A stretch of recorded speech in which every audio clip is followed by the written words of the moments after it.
Welcome to Let's Get Metaphysical, the show that stretches you beyond your five senses. When you are looking for your next step on the path into the unseen, we've got you covered.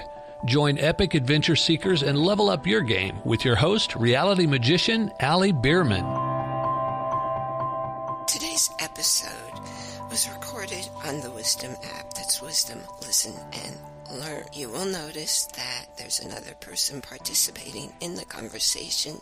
That's what I love about the Wisdom app. All you do is click join as a guest and I'll invite you in. Unfortunately, the Wisdom, Listen, and Learn is only available at this time on iOS. If you have an Apple device, you can listen live and participate. I'm usually in there at 10 a.m. Eastern Time on Wednesdays and Fridays. And for now, sit back and enjoy. And what I have found to be the number one most important relationship that most people don't realize is the one you have with yourself. And how do I know that?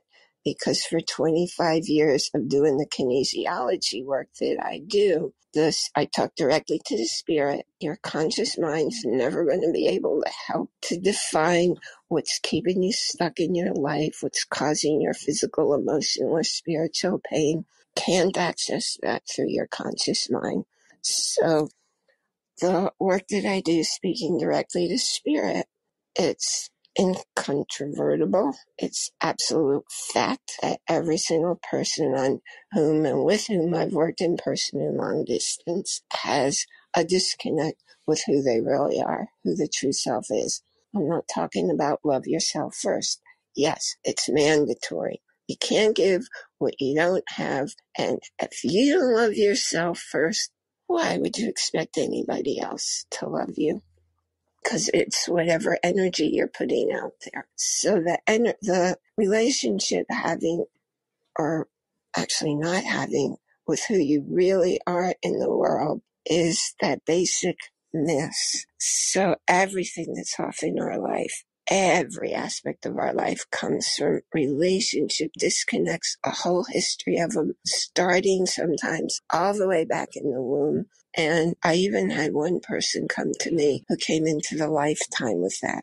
Now, when you talk about family miasms and family patterns and things that aren't necessarily in the genes, but they're in behavior patterns that we usually don't recognize from generation to generation. So I'm not talking about that. I'm talking about actual experiences that people have in relationships. And every relationship where we experience some kind of hurt, there's an energy block that happens. And those energy blocks happen in your organs, in your glands, in your chakras, in your meridians, in your energy bodies. Now, if we catch them when they're still in the energy body, then they never have to go into your physical body. But the fact is that any one emotional theme that happens, and I've talked to you about this before, any emotional theme never has one incident that causes it. Somebody was doing his brand of therapy with me. I don't remember if it was last week or the week before, and he'd come with this one single theme, and I'm knowing in my mind, you're not really helping anybody when you're coming at it that way, and it's too vague, and it's not clearing things. And if all you look at is the chakras, then you're missing all the other dimensions, or the blocks are happening. And that's why, if you have heard before, the neurons that fire together, wire together, every experience you have, not an isolated one here and an isolated one there, but every single experience that you have, whether you're consciously pulling it in or more likely not consciously putting in, is causing the block. And they all build up. They make what I call file folders. So your file folder for any one emotion can have thousands of documents. What's a document? It's each incident that happened on that emotional theme. Some of them happened in your physical body. Some of them happened in your spiritual body. Some of them happened in your emotional body. All of them are going into that folder. That's why somebody works with you on only one dimension of your body. Yeah, they might help you somewhat. And I emphasize the somewhat because it's not going to be cleared out totally. It can't be because your body's the most complex computer in the whole world. Your body, mind, spirit. Now, of course, you also know you aren't your body, you aren't your mind. Who you are and what you are is the conscious awareness, the observer of everything that's going on. And that observer is what exists from one lifetime to the next and to the next and to the next. So when you come into the world and you say, wow, where did I get these interests? Wow, how come I have all of these talents? It's not because it's in your genes. It's because it's who you are, the eternal part of you, that conscious awareness. So how do we deal with where you are in your lifetime when you're working with yourself? There's a lot of heat on. It's really, really cold here in kind of upstate New York. So I don't like the heat. Makes it a little more challenging to breathe. Anyway, so I was talking about all the emotional themes that are going on. They're all related. And when you understand that who you are is that conscious awareness, and when you recognize an emotional theme, you can clear it, and you can clear the thousands of programs attached to it. But so how do you clear that? How do you clear an emotional theme that's going on through all of the different systems in your body that create your life? They are creating your physical life, your emotional life, your spiritual life. And anytime anything's amiss, it's because of the blocks, thousands of them, filling one file folder, each file folder. That's why when I work with a person, my usual session, the usual session time, 99% of people, it's an hour and a half long. And that's working nonstop of information coming up, of information going into the circuit, of information telling me this is what's wrong, this is where it's wrong, this is how we get rid of it. So that's the norm. I had one client who every session was 3 hours. So a lot of stuff gets stored out of your awareness. It's often said to be, and I know I said it myself, in your subconscious mind. And here's the reason that I say it's in your subconscious mind, because it's all that stuff, all those programs, they're out of your awareness. So early on in my teaching, my most popular book, I think I've mentioned it here before, I'm not sure. It's called What You Don't Know How Your Brain and Mind Keep You Stuck. It's a short book, and it was on the bestsellers list, a number of them, for 15 months. I have never advertised it. I released it to Amazon. I'd written it years before Amazon, and I was distributing it. And having never advertised it, people really like it. Possibly because it's a short read, possibly because I'm pretty clear. People often tell me when they read my work or when I'm teaching a class or when I'm delivering a talk that they finally understood something that they were never able to understand before. I guess that's one of the gifts the universe gave me, was being able to offer the clarity. So that book, What You Don't Know How Your Brain and Mind Keep You Stuck, is a really good introduction to what's keeping you stuck out of your awareness. And I talk about how a simplistic way of viewing what is your conscious mind and what is your subconscious mind. And I think that's what people really get, that helps them a lot, because what the psychologists will tell you, and I question how psychological studies are done, because they're not done in your home, in your normal life circumstances. They're doing it in a laboratory that has nothing to do with how you live in moment to moment interacting. So just to throw, obviously, my personal opinion out there, But just to get you thinking, when you're reading all these studies that say people do this or people think that, or people have 35,000 decisions to make every day. Well, maybe they do, and maybe it's the way the data was collected that causes it to have those numbers. So, in my opinion, what's important is what's important to you. If you've never heard of Dr. David Hawkins, he is no longer with us on this planet. When you study consciousness and the definition of what is consciousness, of what spirituality, and get through to the true facts, he is like the world authority. Wrote lots and lots and lots of books. He was a specialized kinesiologist and MD. I think he was also a minister, and so I've been studying his work in depth because it makes such total sense to me. And the fascinating thing is, if you're studying awareness or conscious awareness or what's spirituality, or you're new on your path to what is metaphysics, all these people who are the popular people out there, they're all saying the same thing he did. I don't think they're saying it because they're going in and stealing his stuff.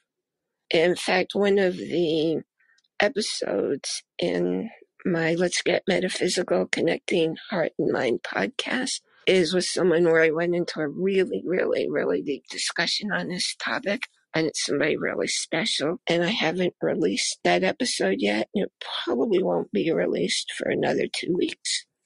And that was our discussion. I asked him, do you think there's a universal mind? And every thought and every possibility is out there. And what we do as individuals is we can tune into it and pull something out.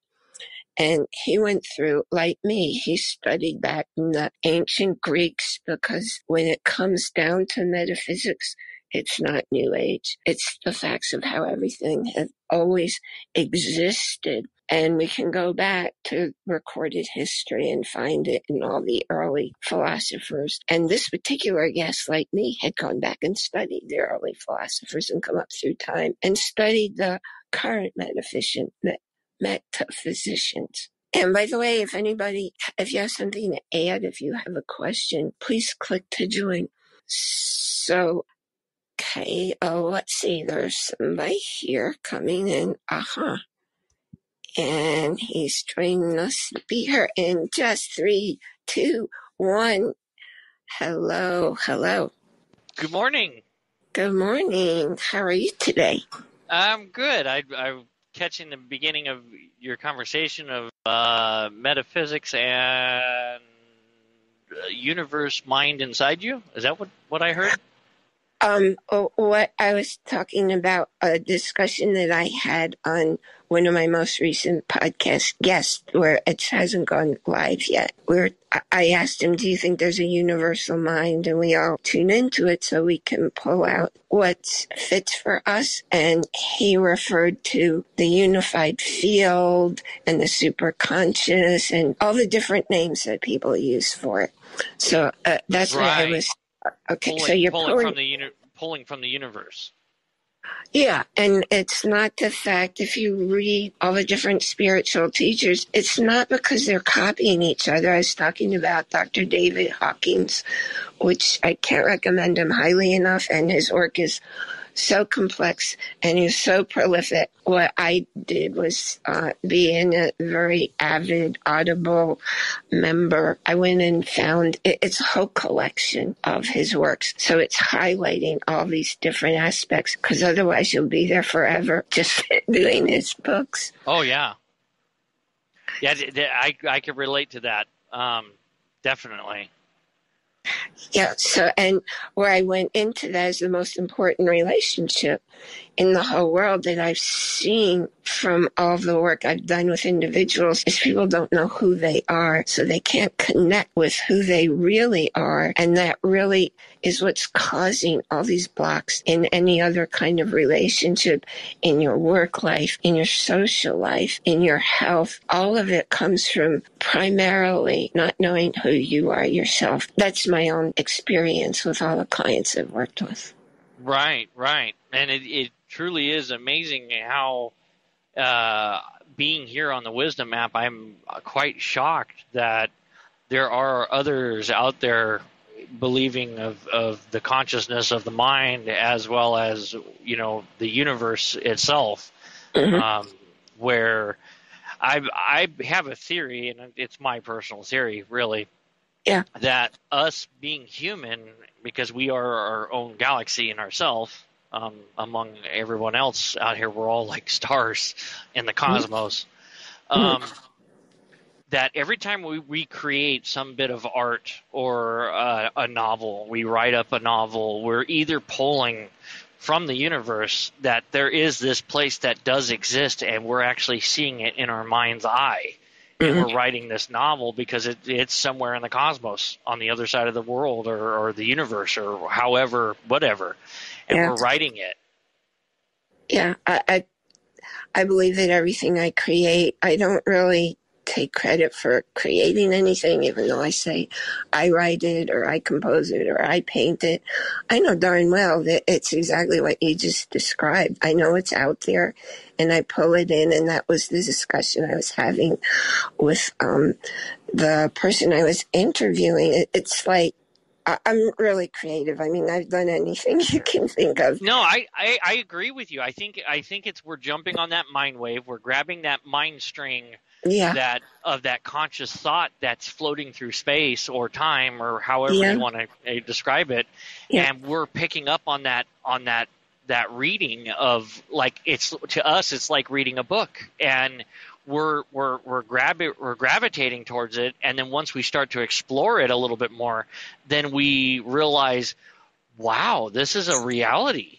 Okay, to us on the planet, we're sitting here writing this novel of whatever it is that we're writing, and then we say it's fiction. No, I'm sorry. I don't believe that that's fiction. I believe that is actually a place that is across the cosmos somewhere that we yet as human beings cannot get to, if that makes any sense.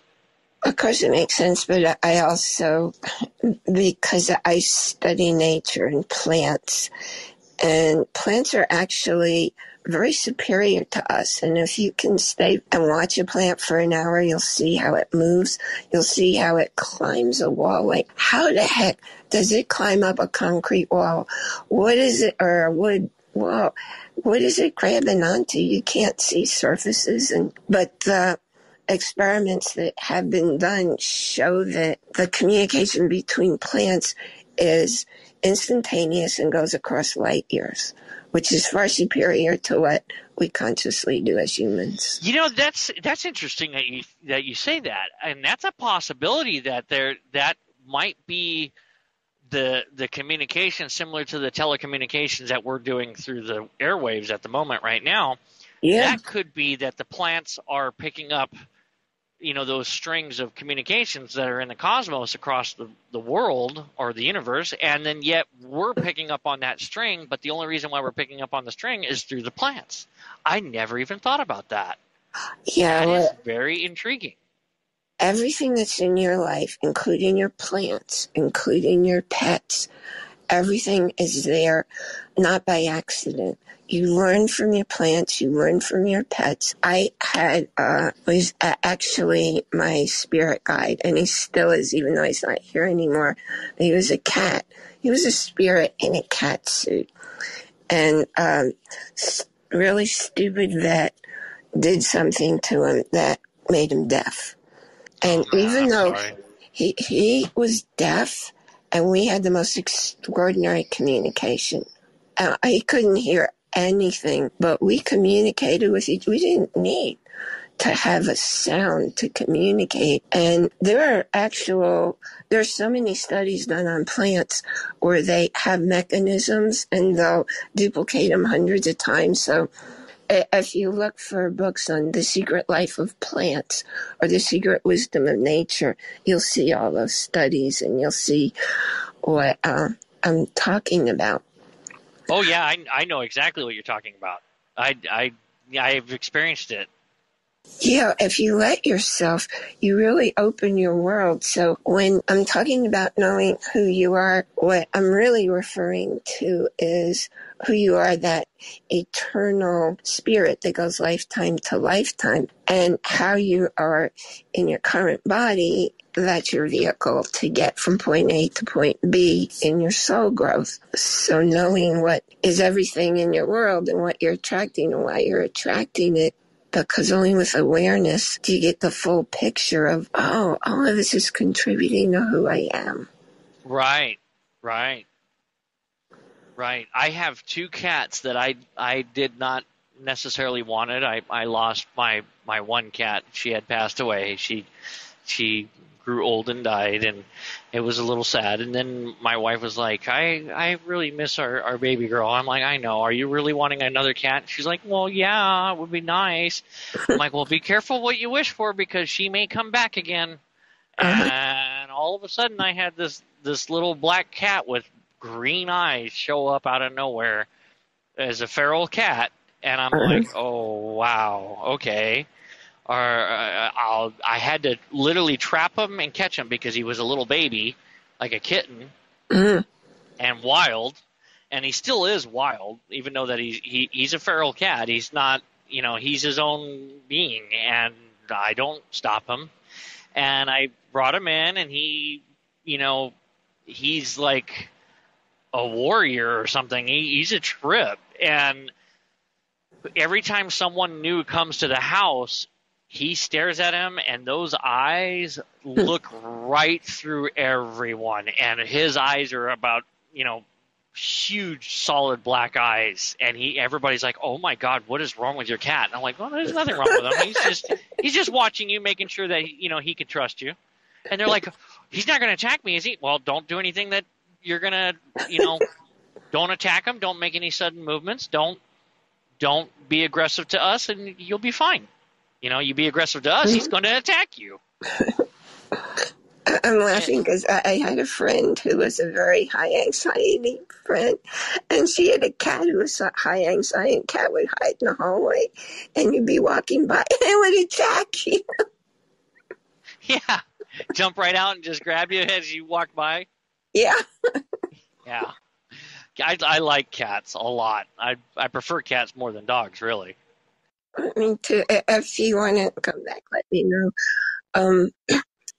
What my wife was telling us about the cat and what how it responded and how it appeared out of nowhere. It reminded me, all of my cats adopted me. The first one came to our door, and we took her in, and then we didn't know she was sick, and she had feline leukemia and died.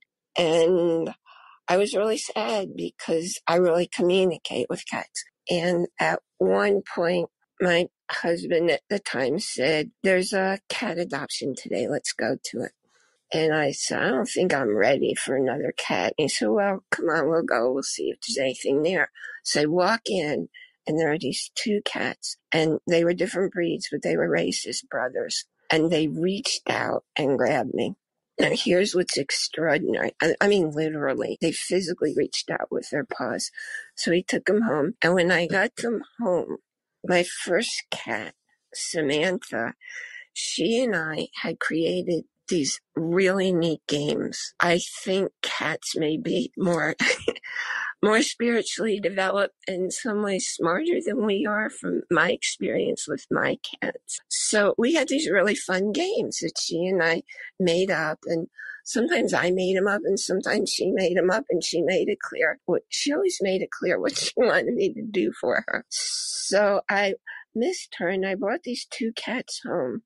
And between the two of them, they played every game that Samantha and I had made up that we played with each other.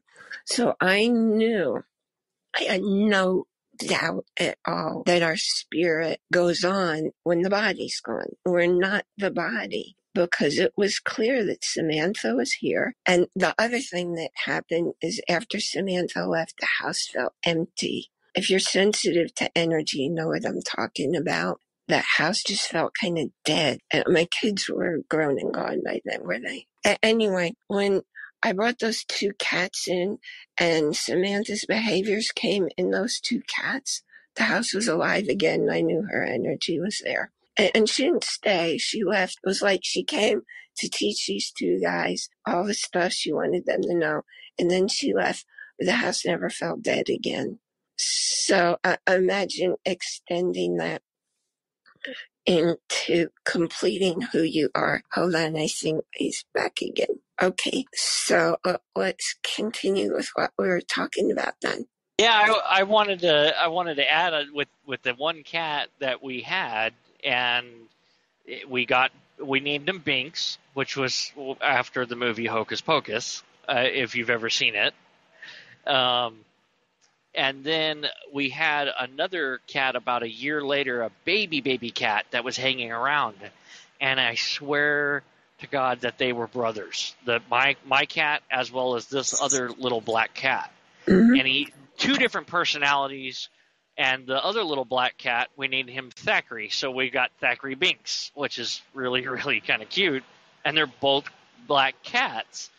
And the little guy, I had to basically nurse him back to health. He was a tiny, tiny, tiny little thing, and I don't know if he got lost from his mom or what, or he followed my cat, or what exactly happened. But I was like, okay, well, I'm going to go ahead and keep them both because it seems like they both need each other, and now they could never go without each other. Now, you know, they're always together and always sleeping together and playing every now and then. It is just so awesome to see that, because it's the same exact thing with my previous cat that we once had. It's like she came back in him. The second cat that I got. Yeah. Because he does the same exact things that she does, that she used to do a long time ago. And both of these are male cats. And I'm not too fond of male cats because they have a different attitude than the female cats do. But I was like, okay, I'm not going to, fine, that's no biggie. And they're definitely more territorial, I noticed, than the female cats are. Oh, yeah. But it's just funny to see the type of constant reaction that they do and how they act are so similar from the spirit going on and coming back. I definitely am a firm believer in reincarnation. I mean, there has to be. I cannot accept anything else but that. What do you see as how those cats are contributing to your life and your wife? Can you notice relationships and how it impacts you guys? Oh yeah, I mean these individual cats that we got are definitely, old spirit.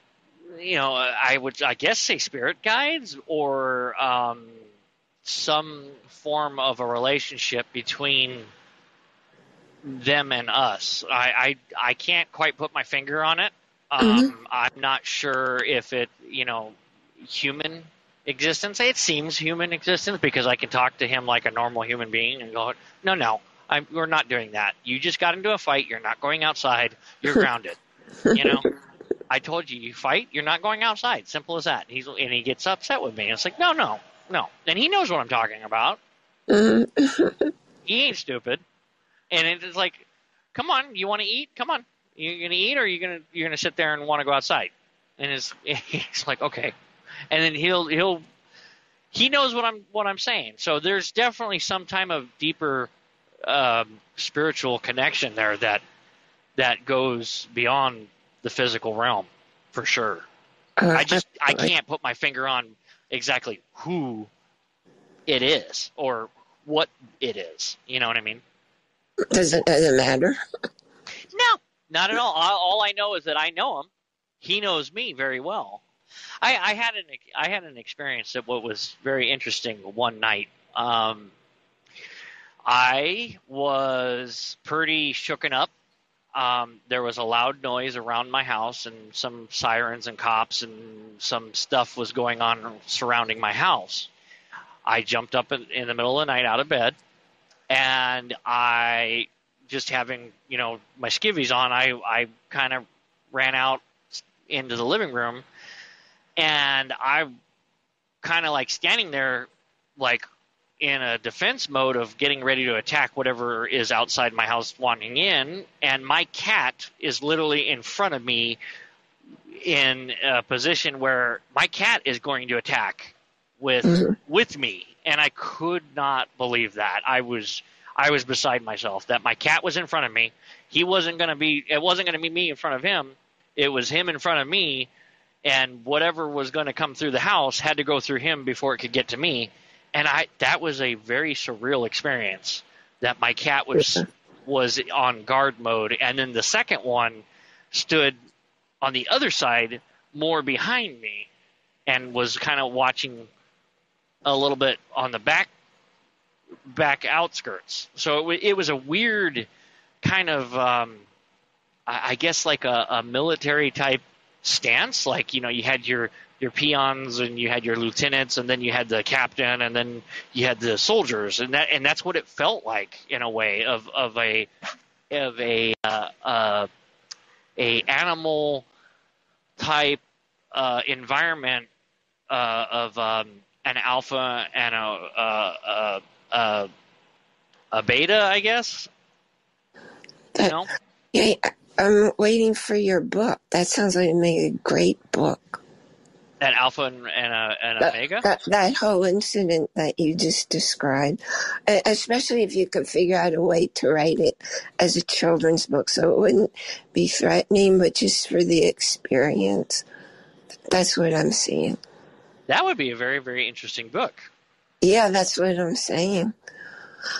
Yeah, I like to live in the country, and when I had my cat, and he had lost his brother to...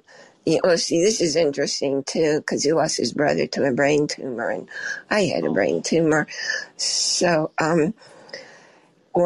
because I lived in the country, there were voles and there were mice, and the mouse got in the house, and he kept bringing it to me. It's like my hero. I got dinner. Here you go. I didn't want to take it because I didn't know if the thing was dead. I didn't know if it was safe to touch it.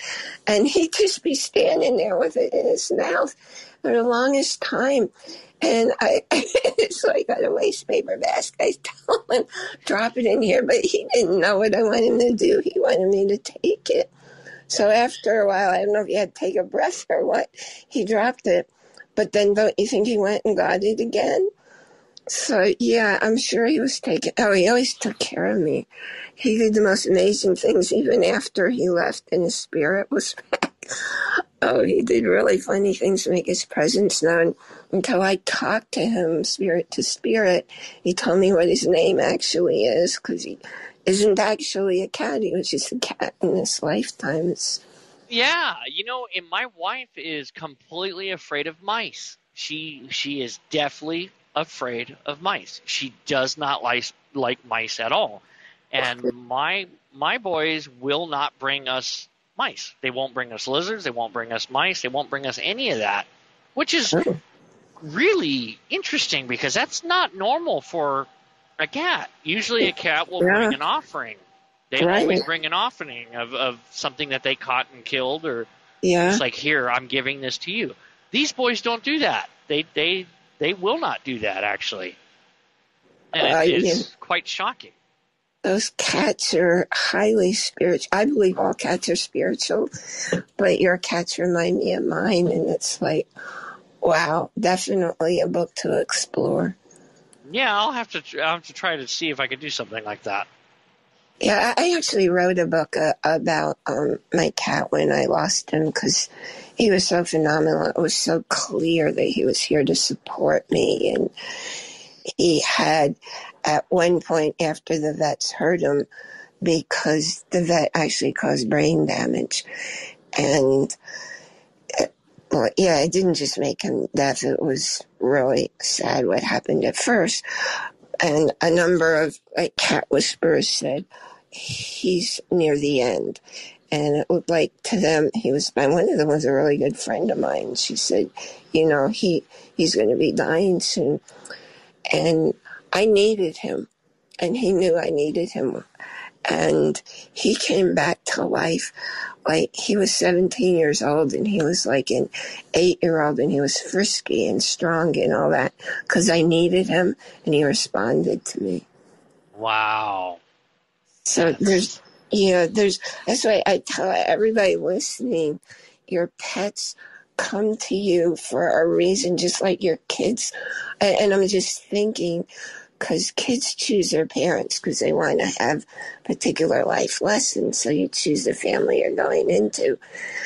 And I'm just recognizing that's got to be true for our pets too, and our plants. You know, if you go into a nursery and you see all these plants, chances are you're attracted to one or the other, and it's communicating, it's calling to you. And that's not something we have in our awareness, but it's something that all these experiments have proved. So, and the pets do the same thing. So if you go into an adoption or you go into the shelter to choose an animal, it's actually the animal choosing you, and it all happens out of your awareness. And I never said all that before because I never thought of it before, but it's coming out loud and clear. And I think that my spirit guide is definitely feeding that to me right now. Oh, sorry, I didn't realize you disappeared. Oh, okay. Does anybody have any other thoughts on how everything that's in your world contributes? Everything contributes to who you are and how you are in the world and how you are in life. And if you look at what you're attracting, you can get a much better picture, a clearer, fuller picture of who you are. And for the people in your family and in your social network, you teach people how to train you by what behaviors do you allow from other people, and where do you draw the line and you don't allow them. So for people who see themselves as victims, you might want to take another look and see what kind of behaviors am I allowing, even though I don't like them and don't want them. But there they are in my world, and finally take responsibility for the fact that you're allowing them to be in your world. There are no accidents in the world. Everything happens perfectly, happens for a beautiful and divine reason, even the stuff that's really, really painful. So when I had the brain tumor and it just took away life as I used to know it because of the nerve damage that happened, it was still one of the greatest gifts of my life. I don't know anybody who had a major, major life-altering experience physically or emotionally who didn't see the gift in it and didn't say it was because of that I turned my life around, or because of that. Often a person's hitting rock bottom in their life and they're finally motivated to change, to do some things differently.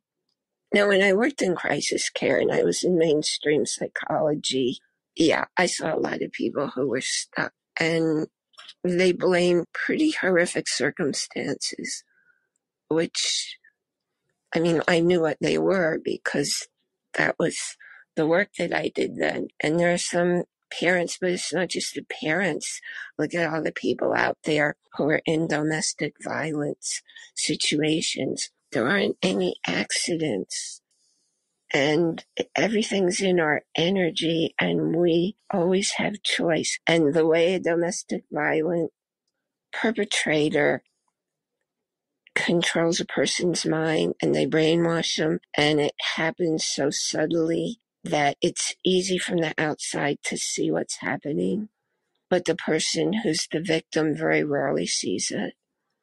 So I was privileged to work with somebody who left her abusive partner, and he had hurt her many times, and it was a scary, scary situation. And it was really scary having her with me because we always hoped that she was safe, and we had to be careful when we went out of the house. So who you are in the world there's a lot to it. And the more you have an awareness of who you are and how you're being, then you can start to make sense of who you're attracting into your world. When people think they're falling in love and they're in the honeymoon phase, and maybe it's the first year or the first 17 months of their marriage, and then all of a sudden one day they wake up and say, who's this stranger I married? Or who's this stranger I'm living with?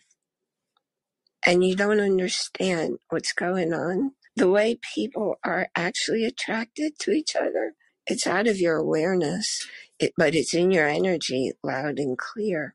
And there's one theory, it's called imagotherapy, might be the term of the therapy, or it's stating that people are looking for a relationship that duplicates the one they had with their early caretakers, only this time they're going to do it right. All this is happening on a level out of awareness. So look at, in your situation, how many characteristics of your partner or your potential partner, if you really can step back out of the situation, how much of it in who they are emotionally or spiritually or physically duplicate your early caretaker and early parent.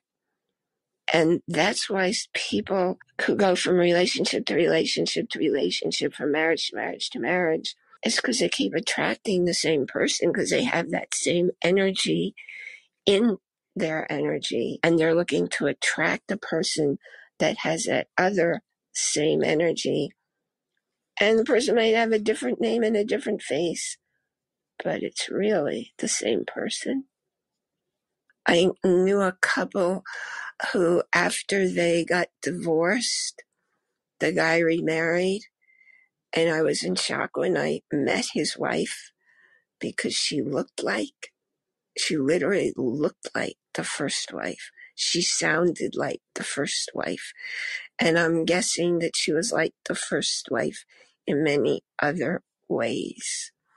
So that was a very vivid example of what I was talking about, of looking for somebody to duplicate a relationship, only you're going to get it right this time. But what if instead of looking to the other person, because you know it is never about the other person, never, never, not ever. It's always about you. What do I mean by it's always about you? It's not that you're to blame for things that go wrong. On the other hand, you are responsible for how you interpret what does and doesn't happen. You're responsible for how you accept or refuse to accept behaviors in the other person. So when I say it's all about you, it is all about you. You're in charge of who you allow in your world. You're in charge of who you allow into your life. And if you're somebody thinking about getting into a relationship and you're thinking, I've heard this too often, if he really loves me, he'll change. Step back and notice how deeply that's about that the other person isn't who you need him or her to be unless he or her changes to what you think is right, how you think somebody has to be in relationship with you. The tricky part of relationships is so many people pretend to be somebody they're not because they want to attract a certain person. I personally am me, and what you see is what you get. And I'm not aware of being anybody other than who I am, nor have I ever been aware. I don't pretend to be somebody so I can attract a certain person. It's important to me to live as who I know myself to be. And when I grow and I change, I'm still the person who changed, and I'm the person behaving and thinking and acting differently. And I'm not pretending to be anyone different. So after 32 years of being married to somebody who I thought had all the same likes and dislikes, let that be a word of caution to you. If somebody agrees with all your tastes and agrees with all the furniture and all the patterns and where you live and everything in your life, and they're totally agreeable with you, Start asking them to make the choices first. Start wondering about the veracity of somebody who's living like that. Because you owe it to yourself to be your best self, and you do that by knowing who you really are. Not who you're pretending to be, not who other people tell you you are, because that's not who you are at all. You're not your self-image. Your self-image didn't even come from you. And when you realize that, then you can claim who you are, who you choose to be, how you choose to interpret what goes on in your world, and what fits for you and what doesn't fit for you, and what's acceptable to you in the other person's behavior and what isn't. And that's okay, because not everybody's supposed to be our partner. The cool thing about getting older is recognizing that you are your best friend. And if you aren't yet, I urge you to do what you need to do to become your best friend. You don't need anyone or anything outside of you to be happy and to be fulfilled. And if you think you do, step back again and look at who you are.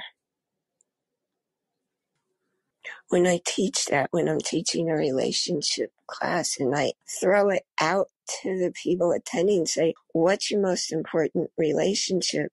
Who is it with? I have never had anybody say me. Never. And that's probably why when I'm doing kinesiology work on a client, that's what crops up first and foremost. The disconnect of the relationship that one has with oneself. Because we don't really know who we truly are, because we let other people define us. And it takes getting older and having more life experience and changing your priorities so you get clarity and you can see things from a perspective you didn't see before. And if it sounds like I'm generalizing, I am. I'm generalizing to my cohorts, to people who are seniors, who are older, who have come to the same place I have. Life just looks different. People who think they have to have that somebody else in their life. After I got divorced, I dated quite a bit. Not because I was looking to get married. Definitely not because I was looking to get married, but because I always liked guys. They were just more interesting to me. I was a tomboy when I was little. Sadly, you couldn't be a tomboy in the 1950s. It was looked down upon. So I just was friends with boys because I like sport. I like to climb trees and play ball and be outdoors. I didn't want to be in the house and play school. Sorry, but that's, it makes me laugh to think people used to be like that. Thank goodness it's not that way anymore. I didn't raise my kids that way. And most definitely my grandchildren are not being raised that way. So civilization evolves and culture does evolve. And as Dr. David Hawkins explains, he calibrates the energy level. Well, he's not here anymore to do it live, but his book, Power and Force, has all these charts that you can see. Everybody vibrates at a certain frequency, and the frequency now is higher than it used to be, and it jumped higher because people are waking up now. It's a different world. It's a different environment. Thank goodness. It's still high pressure, so I look forward to that going away, for people being more from their hearts instead of, oh, look who I am and look what I'm doing. I think there's less of that today. Well, not if you go on social media.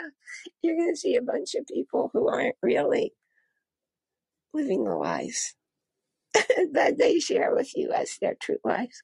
Anyway, when I mentioned earlier the book, What You Don't Know, How Your Brain and Mind Keep You Stuck, I created a special gift. And right now I'm sharing that gift. I was sharing it just with my podcast listeners, but I decided to share it with you guys too, because after all, you're listening to something I'm sharing in an audio modality. So not only the digital book, but I also made an audio recording to go with it, and I'm selling the pair instead of going to Amazon on my website. Okay, now I have to remember where it is because I have 2 websites. No, I have 4 websites. Anyway, I'm pretty sure you can find it at letgetmetaphysicalshow.com/special-offer. I'm pretty sure that's right. Pretty sure there's a hyphen between special and offer. So let's get metaphysical show.com/special-offer. And the special price that I have it for now is $9.97. And I know thousands of people have changed their lives just from the digital book.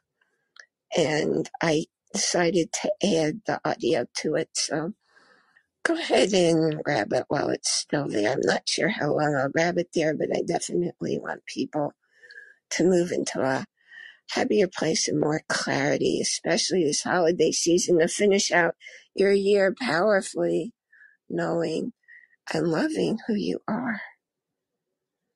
Because heck, if you don't love you, why would anybody else? I wish you a day filled with blessings, and I'll be back here whenever I can. I have all these new commitments that popped up, and a lot of them tend to be at the same time I've been talking with you. So I'll be here whenever I'm able to be here, and look forward to connecting with you. I'm always aiming for 10 a.m., and I'll get here whenever it works for me to be here. So I wish you a day filled with blessings, because your world's filled with blessings. Allow yourself to see them, and then you'll know why I live in happiness regardless of circumstances. And you can too. It's up to you. So enjoy, capital I-N, capital J-O-Y, exclamation point, because everything happens within.